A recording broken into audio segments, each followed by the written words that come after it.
حضرت شیخ بایزید رحمۃ اللہ تعالی علیہ لکھا ہے کہ حضرت نہ اپنے مریدوں کے ساتھ نماز پڑھنے جا رہے تھے تو گلی تنگ تھی تو اس جانب سے نہ کتا بھی آ گیا. تو ظاہر ہے اگر تلقین آئی غیب سے کوئی دل میں خیال تو آیا ہوگا نا, تو حضرت نے نا اپنے کپڑوں کو بڑا سمیٹا اور سائڈ پہ ہو گئے کہ کتا گزر جائے کہیں میرے کپڑوں سے لگ ہی نہ جائے یہ. تو پھر یہ تلقین آئی غیب سے, وہ جو کتا ہے نا وہ بول اٹھا, عرض کرتا ہے بایزید کیوں مجھ سے اتنی نفرت کر رہے ہو؟ آپ نے فرمایا تو نجس ہے, میں نماز پڑھنے جا رہا ہوں, میرے کپڑے خراب کر دے گا, میں تو اس لیے پیچھے ہٹا ہوں.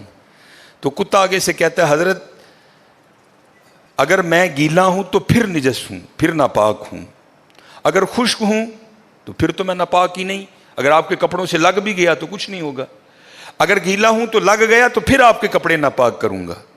لیکن پھر بھی میری ناپاکی ایسی ناپاکی ہے کہ 3 بار کا جو پانی ہے وہ اس ناپاکی کو دور کر دے گا. اگر آپ کے کپڑوں سے لگ گیا نا 3 بار, اگر آپ اپنے کپڑوں کو پانی سے دھوئیں گے تو کپڑے پاک ہو جائیں گے. لیکن بایزید کبھی تو نے اپنی ناپاکی پہ غور کیا؟ میری ناپاکی تو وہ ہے جس کو 3 پانی دور کر دیتے ہیں, لیکن تیری ناپاکی تو وہ ہے جس کو 7 سمندروں کا پانی بھی نہیں دھو سکتا. جا کے پہلے اپنی ناپاکی دور کر. ہاں حضرت یہ اندر کی ناپاکی. اور کیونکہ بات ان سب بابوں کی ایک ہوتی ہے, انداز جدا ہوتے ہیں, تو پھر یہی بات حضور بلے شاہ رحمۃ اللہ تعالیٰ نے کس طرح لکھی. آپ فرماتے ہیں پھلاں دا تو عطر بنا, پھلاں دا تو عطر بنا, عطر دا پھر تو کڈ دریا, دریا وچ پھر تو ڈبکیاں لا. ذرا بات کی گہرائی تک جانا. حالا عطر کیا ہے؟ تھوڑا سا شیشی پہ لے کے اپنی ہتھیلی پہ لگایا, اس طرح کر کے جسم پہ لگا دیا, جہاں سے گزرو گے وہاں سے بھی پتہ چلے گا اس بندے نے عطر لگایا ہے. اگر تھوڑی امپورٹڈ شیشی ہے تھوڑا سا خود پہ سپرے کر لو, جہاں سے گزرو گے وہاں سے بھی پتہ چلے گا کہ اس نے عطر لگایا. عطر تو اتنا سا بھی ہو تو وہ بو کو دور کر دیتا ہے, ختم کر دیتا ہے وہ.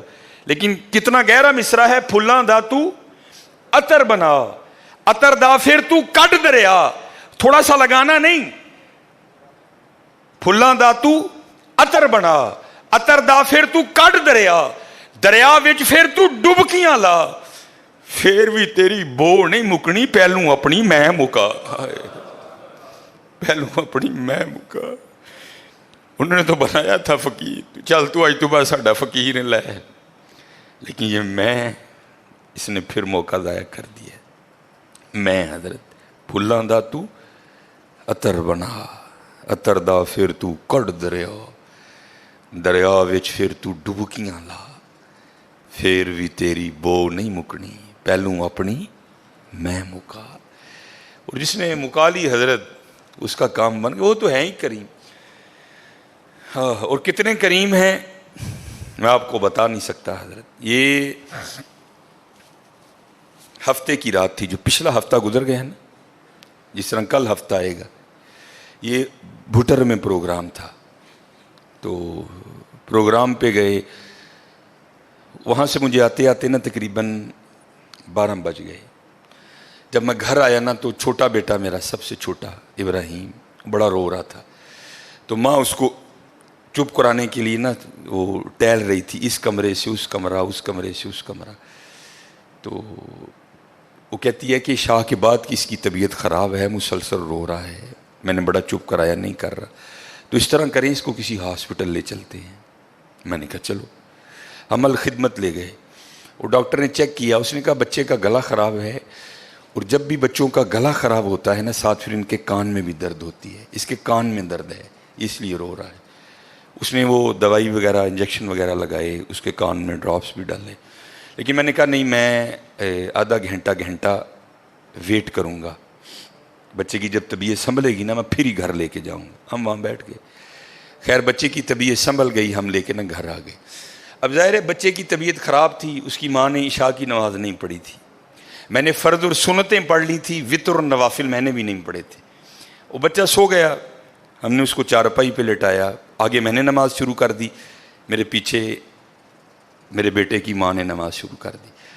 اب میری وطروں کی نا دوسری رکعت تھی, ظاہر ہے ماں بھی یہاں ہی ہوگی, وہ فرض پڑھ رہی تھی، میں وطر پڑھ رہا تھا، یا اس کی تیسری رکعت ہوگی یا اس کی بھی دوسری ہوگی یا چوتھی ہوگی. اب اس کی نا آنکھ کھل گئی، اس نے بڑی شدت سے رونا شروع کر دیا. تو ہر مسئلے کی روح سے آپ نماز توڑ سکتے ہیں، کیونکہ وہ چارپائی سے بس گرنے ہی والا تھا. دودھ ابل رہا ہے، بی بی نماز پڑھ رہی ہے، نماز توڑ کے دودھ بچائے. کوئی کنویں میں گر رہا ہے، نماز توڑ کے اس کو بچاؤ. پہلے توڑ سکتے تھے، لیکن میں نے کہا نہیں، میں نہیں توڑنی. کوئی بات تھا نا حضرت، محبت تو تھی اولاد کی لیکن دل تھوڑا سخت. لیکن ادھر کیا تھا، ادھر ماں تھی حضرت. اس نے کیا کیا، اس نے نماز توڑ کے نا بچے کو جا کے چارپائی سے اٹھا کے سینے سے لگا لیا. اب میں نے وطروں کی تیسری رکعت پڑھی تو میں مصلی پہ بیٹھ کے نا میں رو پڑا. ہائے، نبی علیہ السلام نے کیا فرمایا کہ اللہ جل شانہ بندے سے 70 ماؤں سے بڑھ کے پیار کرتا ہے. یار اگر ایک ماں کی محبت یہ ہے تو پھر اس کی محبت کیا ہوگی حضرت. اگر ایک ماں کی محبت یہ ہے کہ اس نے نماز توڑ کے بچے کو سینے سے لگا لیا، تو پھر تصور کرو حضرت جو 70 ماؤں سے بڑھ کے پیار کرتا ہے اس کی محبت کیا ہوگی. لیکن بات پھر وہی ہے حضرت، ہم تو مائل با کرم ہیں، لیکن کیا ہم تو مائل با کرم ہیں، لیکن آگے سے کیا جب یہ وہ بچہ تھا نا، میں نہیں تھی حضرت اس میں. وہ تو پوری شدت سے رو رہا تھا، مجھے بٹھاؤ، مجھے اٹھاؤ، مجھے بچاؤ، مجھے بچاؤ. شدت تھی نا حضرت، اس شدت نے ماں کو مجبور کر دیا کہ اس نے نماز توڑ کے بچے کو اٹھایا. یہاں بھی جب شدت آتی ہے نا حضرت تو پھر دریائے رحمت ایسا جوش میں آتا ہے کہ بگڑی بن جاتی ہے حضرت. لیکن پھر کیا ہے، ہم تو مائل با کرم ہیں، کوئی سائل ہی نہیں.